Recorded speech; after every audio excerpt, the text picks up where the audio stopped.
You ever feel bad about winning? I don't know, maybe once in a while, but then I remember that the entire world's going to shit. So I might as well take my small victories where I can.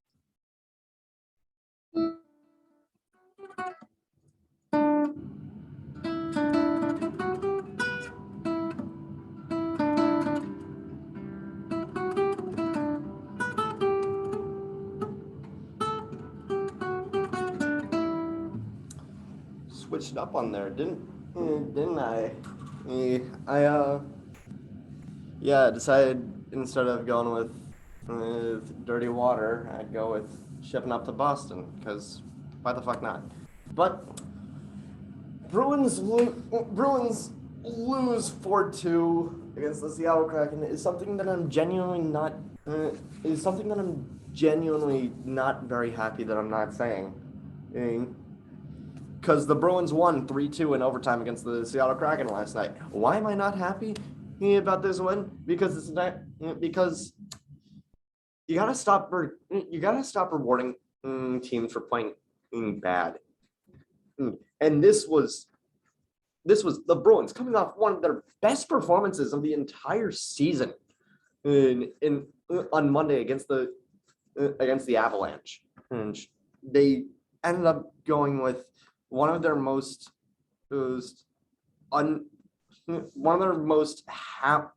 haphazard performances of the entire season. Now we gotta start where pretty much this entire week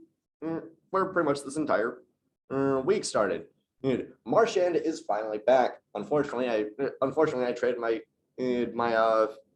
unfortunately my sister wanted to trade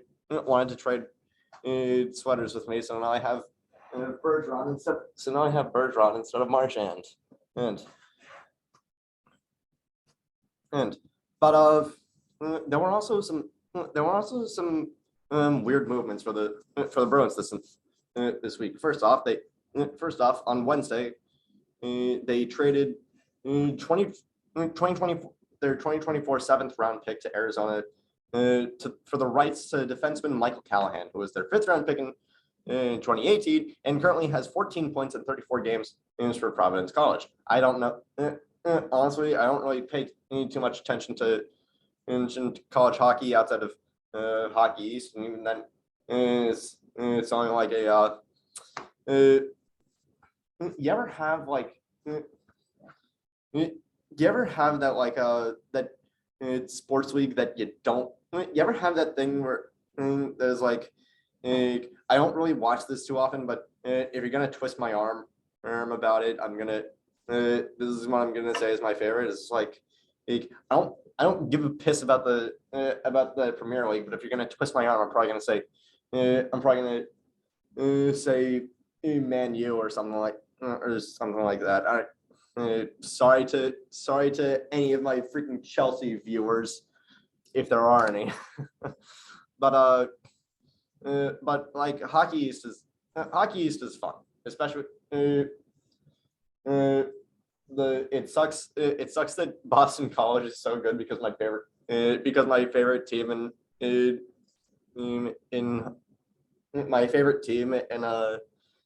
Hockey East is UMass Amherst, but that's fine. Anyway, we also had we had movements on pretty much every front. We had the trade. We had roster shuffling from between the AHL and NHL, and we had line changes. And oh boy, we're gonna talk about line changes. But from the AHL, the Bruins recalled Jack Ashan and Jesper Froden, in which I still think if he's gonna end up playing a decent amount for us, he didn't play. Neither of these guys played last night. The reason why I say last night is because you ever try to stay up for hockey while melting it into a couch? Yeah, it's not fun and not great. But anyway, with those two guys getting recalled, Jack Studnicka getting sent down, which which again, he would show more purpose if we put him with Hall and Pasternak. I feel like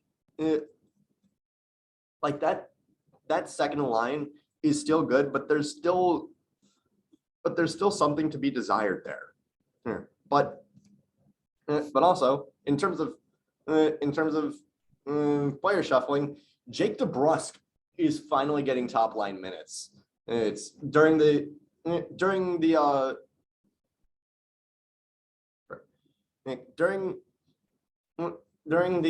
Marchand suspension, Bruce Cassidy decided to experiment a little bit with the 11, 12, 13 line of Trent Frederick, Craig Smith, and Charlie Coyle, and it ended up being not too bad. So Cassidy decided, you know what, we're gonna go and put Smith down on the third line with Coyle and Frederick, and put DeBrusk up on the top line. And honestly, it might have actually worked really well. Oh, now onto the game. The Bruins start out by getting two power play opportunities in the first 3 minutes. In the first 3 minutes of the game, they get a high stick. I think they get a tripping penalty on Mark Giordano, less than in the first 20 seconds of the game, and then it turns into a 5-on-3 with Adam Larson high sticking Taylor Hall so hard that it ended up being a double minor. Now you would think that this would be a very good opportunity for the Bruins. It ends up being a good opportunity for the Kraken. Okay, what is the one thing that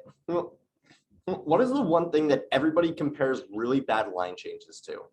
Brad Marchand in Game 7 of the 2019 Stanley Cup Finals. Now imagine that, but the entire team does it. The entire team goes for a freaking line. Pretty much the entire team goes for a line change, and allows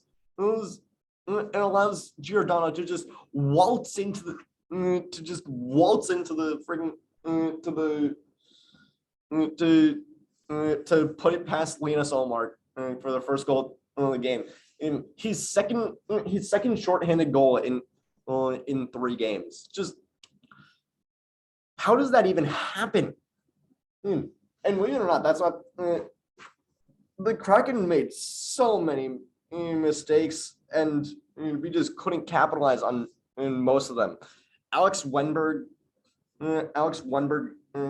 high stuck Charlie McAvoy so hard that his helmet flew right off. Surprisingly, that only got a single minor. I was expecting, considering what happened to Hall, a double minor. But I don't know. I forget if this was on the power play or not. But there was like a weird bouncing puck that just from the back of the from behind the goal that somehow managed to land like right on the line, and Jake DeBrusk is right there to just tap it in past Philip Grubauer to make the score 1-1. Now in the second one,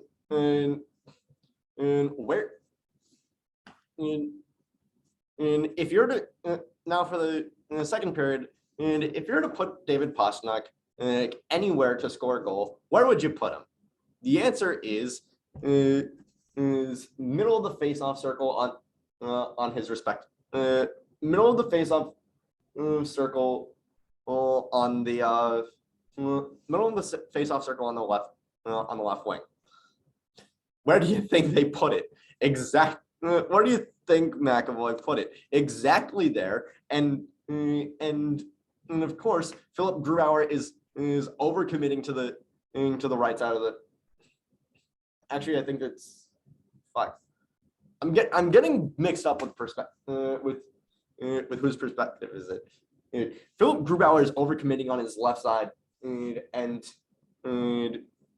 doesn't have time to get back over to his right, and that ends up being the Bruins' second goal because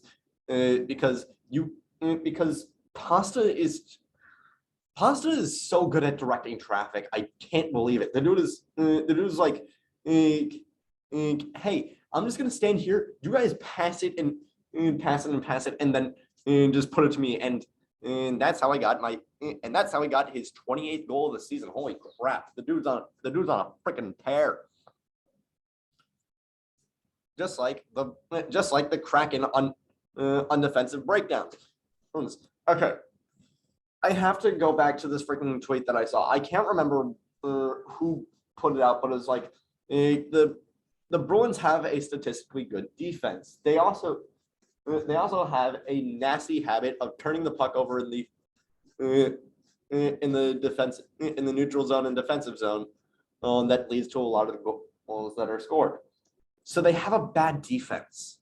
You don't have to preface it by saying, oh, but the defense is actually really good. No, the Bruins have a bad defense. If that's the case, the Bruins don't have a good defense.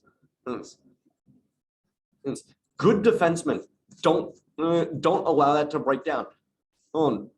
Because Jordan Eberle, Ryan Johansson, Kalle Yarncrook, anybody could have made that shot because Riley had to defend against all of them. The entire team just freaking broke down in the neutral zone and allowed on a 3-on-1. Eberle didn't even need to pass or anything. The dude just went just barely past Mike Riley enough for him to fall down and shot. It was just pathetic. And that wasn't even the only. And the only Kraken goals, they weren't even the only breakaways the Kraken had. This entire, like I said, they could have had like 4 goals on us this entire game, and nothing. And it was just, how did none of this happen? How did we spare ourselves this much? But in the third period, really nothing happened. The only thing of note that happened in the third period was that the fire alarm went off for the Nesson studio, and so they had to switch to the Kraken broadcast for a good 10 minutes. And afterwards, Jack Edwards and Andy Brickley were complaining about how cold it was. And currently, we're in the middle of a freaking snow. We're getting quite a bit of snow, so I don't necessarily blame them. Nothing else happened in the third. Nothing else happened, but which means we're going overtime. And what? And who do you trust in overtime? You don't. Apparently, you don't trust the Kraken very much because they don't. I guess. They already don't have. They're already like just around 500 on in 1-goal games, but like Jake DeBrusk, again, putting him on the top line was seemed to have make him click. And I think I've been saying that in the past, like DeBrusk is fine if you just give him like top 6 minutes. The dude's gonna be really good, and he did, and he was. He gets a drop pass from Coyle and the entire, and just weaves from the Bruins end of the neutral zone to right past to just barely past Philip Grubauer and just puts it in and just snipes it in, and that allows the Bruins to notch their 30th goal of the season. I'm happy about this. I actually, the more I talk about it, the more happy I ended up getting. Mm, But still, this defense is just no, no, no. If we want this to be a successful, if we want this to be a successful trade deadline, we need to make a move for a good defenseman. And maybe we make one, but maybe we make one for like Thomas Shabbat, or if we're feeling really, uh, if we're feeling it, Jacob. If we think we can still get him, Jacob Chikrin. Hmm. We have options. We have options for who we can get. I don't know if the problem is I don't know if we have options for who we can trade away. Because who knows how because who knows if this is the if this is what happens if we keep putting DeBrusque on the top line, who knows? He may rescind his trade offers. He may rescind his trade request. But I guess that's just wishful thinking. And I guess that is it for today's episode of Into the Den. Thank you all so much for watching. Click like if you like, click subscribe if you really like. Down below is still the GoFundMe for Jake Tebow's recovery to help out a kid who is paralyzed who is severely injured in a freak hockey accident. And tell your friends to stay safe out there in this winter storm.